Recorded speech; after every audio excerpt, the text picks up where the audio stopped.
Today, let's talk a little bit about the GenCon housing situation.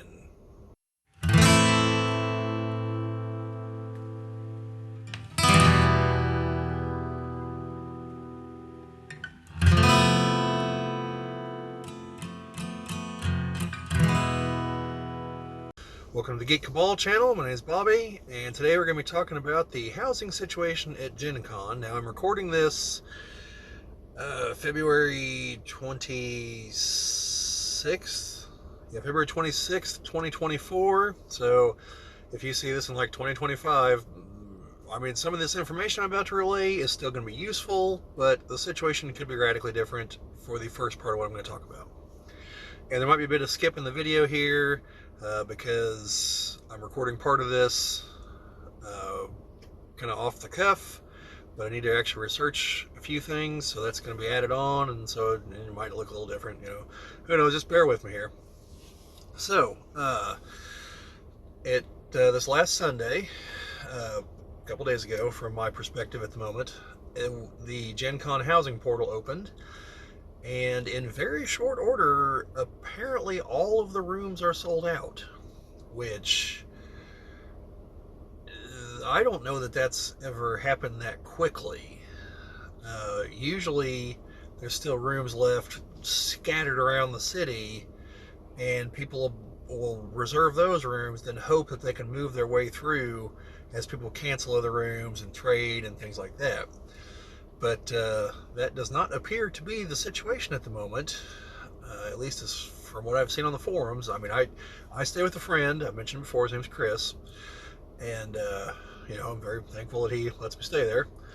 And yeah, so it's not something I usually concern myself with. I've gotten a hotel once.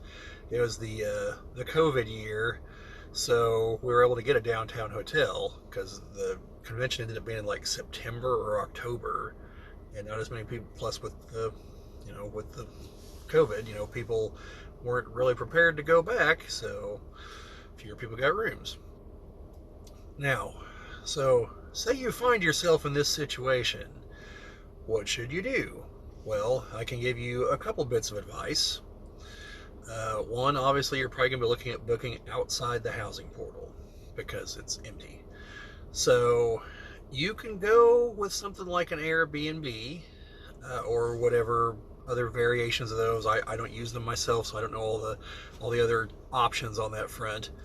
Now, just be wary that I've seen a number of people reserve one, what looks like a good rate, and then as it gets close to GenCon, the person that owns the house, apartment, whatever you're renting, realizes, oh, wait a minute, this is GenCon weekend. I can ask for a lot more money. And then they cancel it, and you're stuck. You're either having to re-get it at a now greatly increased rate, or you're having to scramble and find someplace else. So, my suggestion, if you don't go that route, and I'm just saying if you do go that route, just be prepared. Okay, keep an eye on a plan B. You might be able to reserve a room just out of the housing portal, but at one of those hotels, because GenCon doesn't reserve every single room in the housing block. So there could be rooms open. But be wary, the hotels do the same thing I just mentioned that Airbnb does. I've seen horror stories of people that reserved a room a year in advance. Like they'll be on the forums like, I got a room for next year already. And then like a week or 2 weeks before the show, oh, we overbooked, or oh, I'm sorry, we have to cancel your room for reasons we're not going to explain to you, but ultimately it's because we overbooked, or we realized we can charge more money. So that's bad. So be wary of that if you attempt to book outside the housing portal at a downtown hotel. Me personally, if I were in that situation, which I have been one time, I guess what I said earlier was wrong. I've actually gotten a hotel twice. The other time was because Sarah was with me, and we wanted a hotel and privacy and everything, but we didn't know for sure that was going to happen until kind of late, and so we got a hotel in Plainfield. Now, this is where here's my big advice. So Plainfield sits right on I-70. Okay, you just turn off on a playing field, and there are several hotels there because the airport is right up the road. So this is like, these are all the hotels to service the airport. And there's others too. There's also several on the Sam Jones, I believe it's an expressway, which would be adjacent to 70, but it's like Indianapolis has 465, goes all the way around it. It's inside 465, just barely, but it's right there at the airport.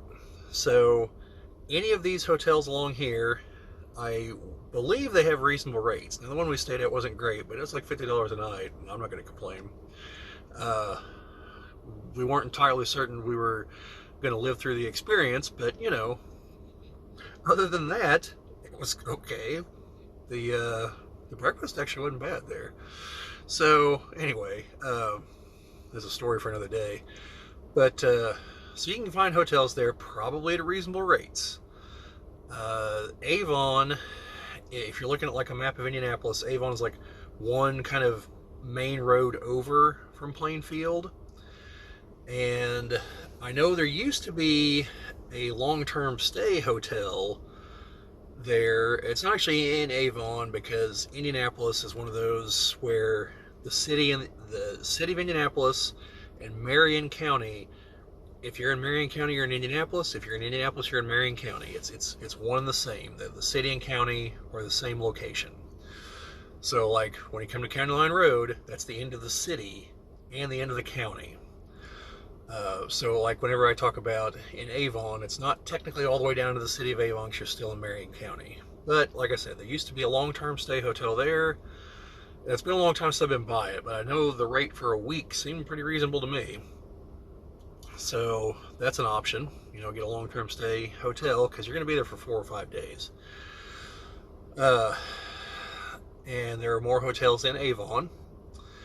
Then, but Avon and Plainfield, but more Plainfield. It's got the direct connection with 70. You're like a 15-minute drive from downtown.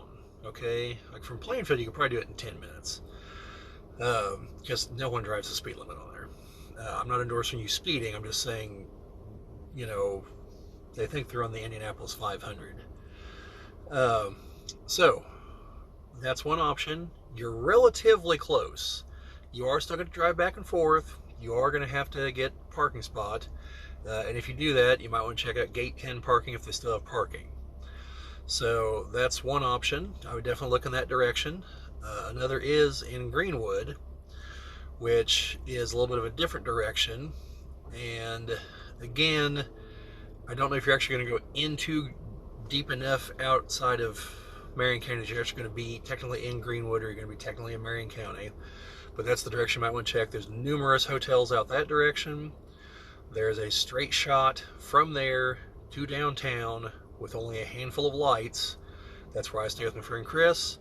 It takes us, you know, even stopping for breakfast, I think it takes us 20 minutes to get there. You know, it's very quick. And I believe there are several other offshoots around Indianapolis where the same concept applies. And that's the part I'm going to look into so I can give you guys some more answers. So might be a jump cut right in here somewhere if I manage to do that. But those two locations alone have tons of hotels, and they're fairly short trip. You might, if you find a cheap enough hotel, it might be worth your while if you're wanting to stay downtown for a while, you know, to party, drink, whatever, to get an Uber or something. Now, again, that's not a service I generally use because I live in the middle of nowhere. I just drive wherever I'm going. But downtown parking, if you're going to park in the parking garages, you're looking at least $30 a day if they haven't raised it again. And if you're parking on the street, like in front of the Capitol building, it's probably going to be 20 something. And then Gate 10 parking, I don't remember what it breaks down to per day, but I think it's close to that, because I want to say it's like $100 maybe for the whole 5 days, maybe less, which is about $20 a day. So if you get an Uber or something, you're not paying parking. And if your hotel's on the cheaper end, collectively, you might be spending a lot less than you would if you're staying downtown, but still having access to everything downtown. Now, the only thing you won't have is someplace to put your stuff in the middle of the day, so you'll have to carry everything. Now, on the flip side, though, if you're driving back and forth, I I tend to park in like the mall parking garage because it's connected via the skywalks, so you can get there without having to go outside, and it provides like a home base essentially to go and drop off your stuff that you're buying, so you're not lugging it around all day long, and gives you a place to just sit and collect your thoughts for a moment if or if you need to sit there and blast the AC or something. Uh, so that's something to consider, you know. But overall, it's not the end of the world if you didn't get a thing in the housing portal. Plus, as cancellations, keep an eye on it. As cancellations occur, things will open up. At least that has historically been what happened. Now, you know, a few months from now, if you're still looking, I would probably not pin any of my hopes and dreams on the housing portal. I would start seriously looking at where I'm saying to look here. But yeah, those are a couple spots. Like I said, Greenwood, Plainfield, and Avon. And to the best of my knowledge, Plainfield will be the cheapest hotels because again, they're servicing the airport.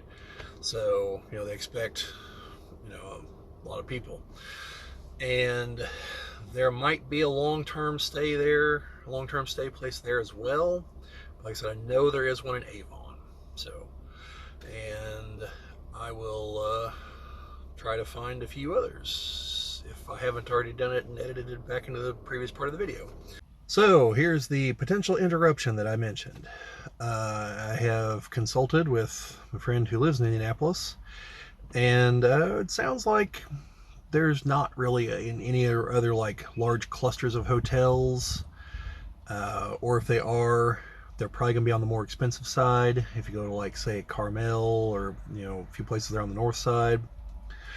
So yeah, I would, if you find yourself in the situation, stick with what I mentioned earlier. I'd probably be looking towards Plainfield, Avon, Greenwood, that area. And yeah, otherwise, your other options probably aren't great because you'd be talking about staying outside of the general area, in which case then you're looking at, I don't think you want to go as far away as Lafayette or Bloomington.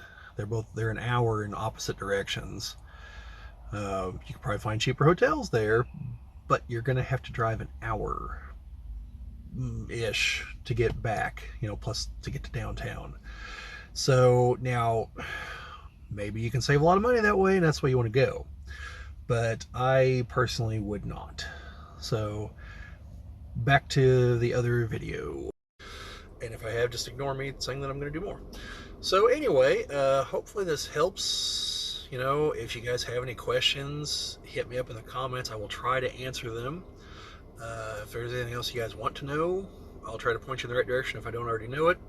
But otherwise, comment, like, share, subscribe, all that fun stuff. This is YouTube, you know how it goes. But for any of you out there that actually like listening to all this for genuine advice, which hopefully you do, hopefully this was helpful, and we'll see you at the convention.